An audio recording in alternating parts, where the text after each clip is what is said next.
Hello guys, my name is Lundokuhle. Welcome to my YouTube channel.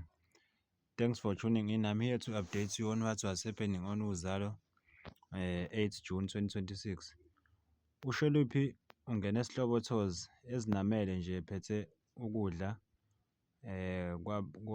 kwamadongwe okwakhe kanye noMadlala.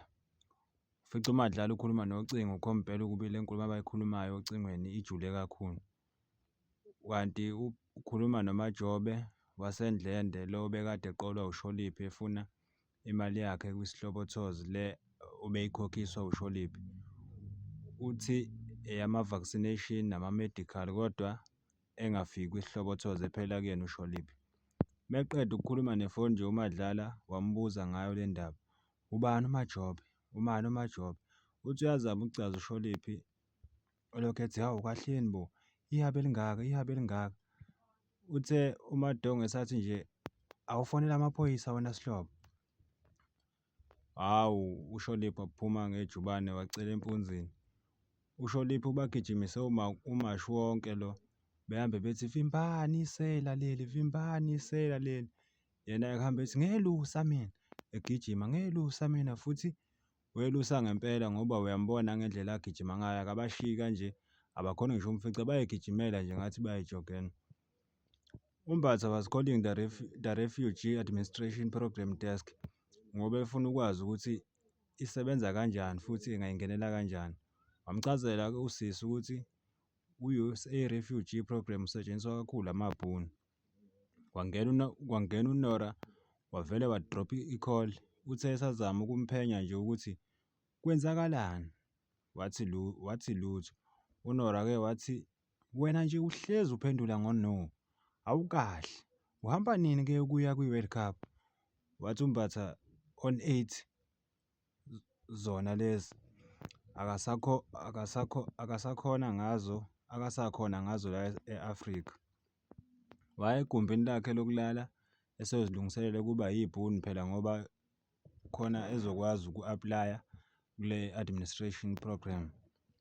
Emva kwalapho washaya ucingo wa-aplya ngenhlanhla baqhubeka nohlelo bamenzisa interview ka-yes or no.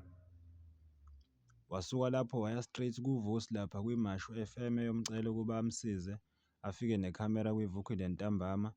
Wathi uyazama ukunqaba uVusi ethi wena Mbatha ngikhathele mina ilezi scam zakho. Awukaze ungafika nje ngisho nelunch la uhlezi ufuna nje usizo kodwa kumina. uMbatha wavele wamupha imali wavuma thatha imali wayifaka ephaketheni.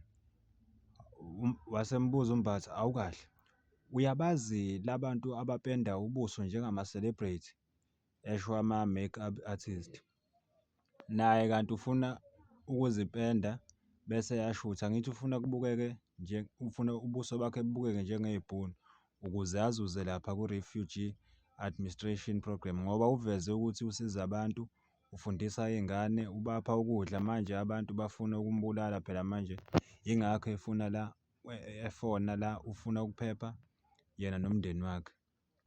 uSibu noNonkaya bafune ukwazi phela ukuthi yini lenza bahubhe lo mama baphuma naye ngesivinini lapho kwaNonkaya.